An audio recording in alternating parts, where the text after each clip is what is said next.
There is a lot more to movement than you think as we look closer into the muscle. Afterwards, a signal is sent to the sarcoplasmic reticulum, which then releases calcium into the muscles. To know what happens next, we have to look closer into the muscle.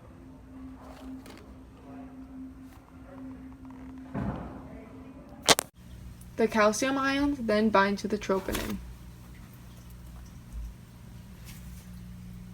Then the troponin moves to tropomyosin, which covers the binding site.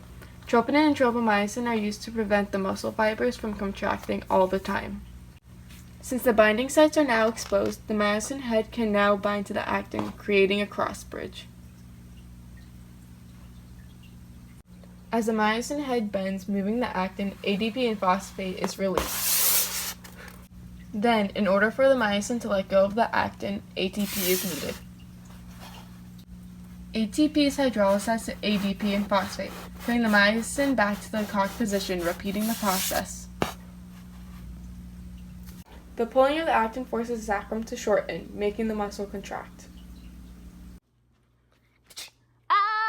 When someone dies, they enter rigor mortis. There is no ATP being produced and cellular respiration is not occurring. Since no ATP is produced, the myosin can't detach from the actin, keeping the muscles contracted and stiff. Although after 36 hours, the muscle starts to decompose, myosin heads and degraded by the enzymes, and the muscle is no longer stiff and finally relaxes.